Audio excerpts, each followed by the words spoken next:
Okay, so in this video, guys, we are going to be carrying out a bonnet chip repair. I've seen it pop up once or twice in the comments, so I thought, let's give you a step-by-step repair process video on this beast of an Audi TT RS.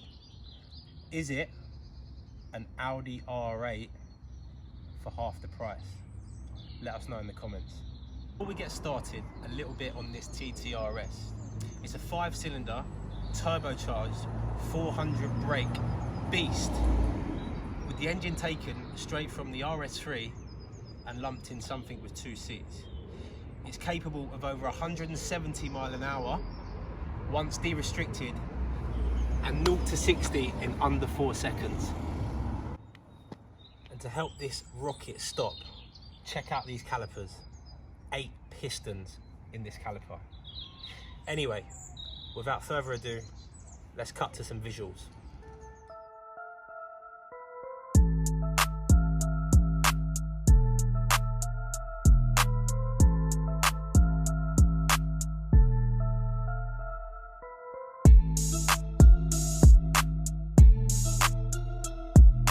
Welcome back to another video. Before we get into things, I just want to thank each and every one of you that has subscribed to the channel. We've just reached 1K subs, and I just want to say thanks for that. To do that within a month is some really good going for the channel. Just need to address 1 or 2 things. The sound quality, we're working on that. We just need to find a mic that works with our equipment and also on an iPhone. If anyone knows of a wireless mic, drop that in the comments below. Also, as we've hit 1,000 subscribers, we're going to do a Q&A. What you need to do is look out for an Instagram post on our Instagram at King Vehicle Damage Repair, somewhere on the screen now. Give us a follow as well, so that when we post about the Q&A, you can leave your comments on that post and ask the questions that you might want to ask, whether that might be about the tooling, the materials we use, anything about me and my career, my journey into the mobile industry, and so on. So I think that's it for now. Let's get into the repair. So I received a call from the owner of this TT RS who said, Scott, I've got a new shape 2020 TT RS and I've got 1 stone chip on the bonnet. Other than that, there's not a mark on the car. He said, can you take a look? So we've obviously looked at the bonnet, and it seems criminal to repaint the complete bonnet for 1 stone chip. So, particularly with darker colours, if you know what you're doing, you can almost make a chip look invisible without respraying the bonnet. And what we're going to do today is take you through that process and show you how we get them results. So the first thing we're going to do is, as we're going to put paint inside the chip, we're just keying it up using a grey Scotch Bright, which basically, in fact, I'm not going to tell you why we key up panels. What you'll need to do is click back a few videos and you'll find out why we have to key up a panel. So that's what we're doing. That's the first part of the process, basically. Next, we'll use a solvent-based degreasing agent to wipe out any contaminant, dust or dirt that might be in the chip. We've got the paint already mixed, which is Mythos Black. If you saw the RS3 video that we've done, it's exactly the same color basically.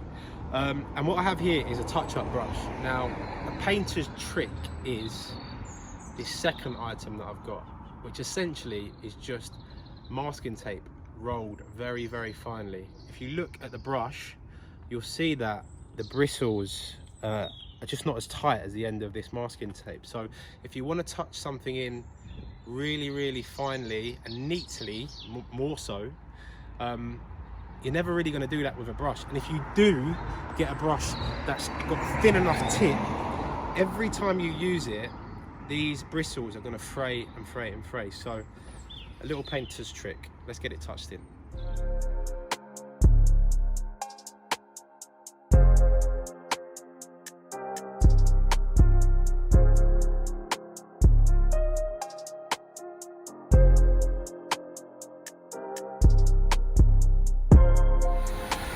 So what we're doing here is we're just building up the colour. We'll put about 2 or 3 coats of colour into the chip, obviously heating it between coats just to make sure that the metal is covered.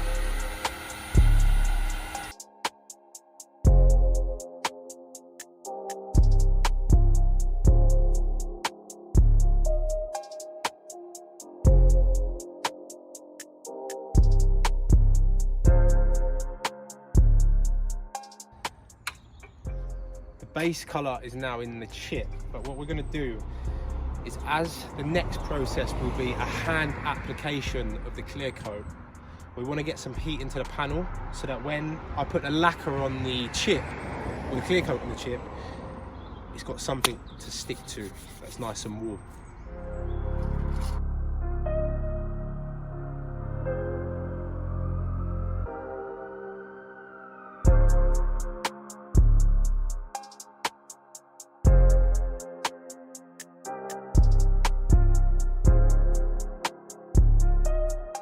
Next is the clear coat, and what we'll do is we'll build it up layer by layer until the chip is raised, and then I'll talk you through the next process.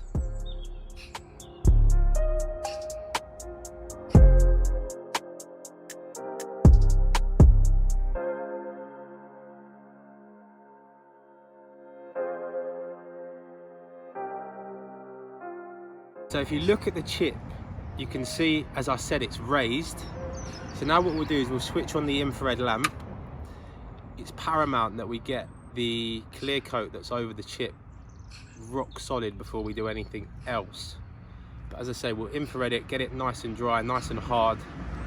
We'll then cool it down and we'll go from there.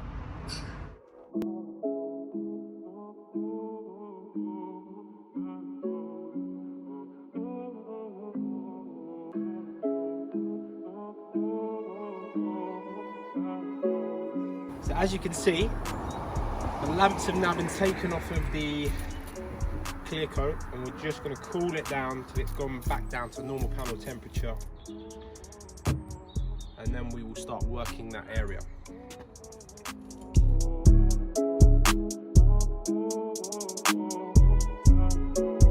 So block, wet sanding paper, fine grade, water. Block the chip down. Now this is where the skill comes in, and also knowing how far to go. Obviously if you go too far, you risk going through the original paint, and if you don't go far enough, you end up with like a hump. So we'll keep working it until we get it to the optimum position, optimum level, and yeah, that is the flatting process.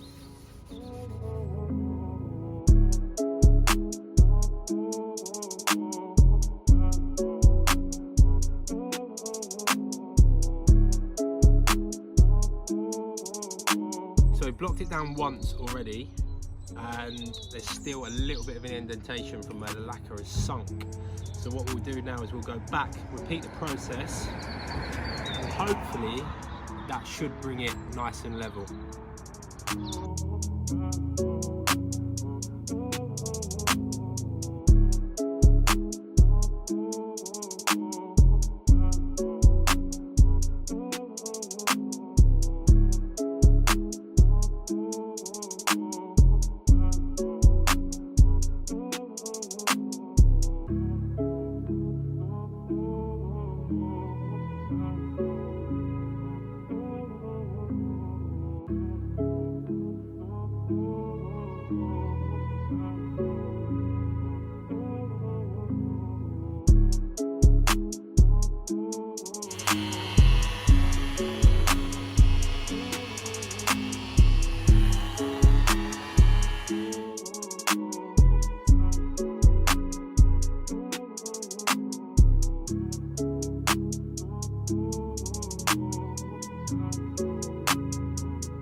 Clear coat has been applied, the panel has been polished. You ever wonder what lacquer looks like once it's dried? You don't want to breathe this stuff in, because what happens is that goes in your lungs. Anyway, back to the job at hand. As you can see, the chip has been touched in. From normal viewing distance, we say the chip will not be visible. However, if you put your face up to the panel, then sometimes, of course, you might pick up where the repair has been. But it is the closest repair you will get to having the bonnet completely resprayed. And in this case, I think we have nailed it once again. That's a TTRS. I'm Scott from King Vehicle Damage Repair. We will see you on the next one.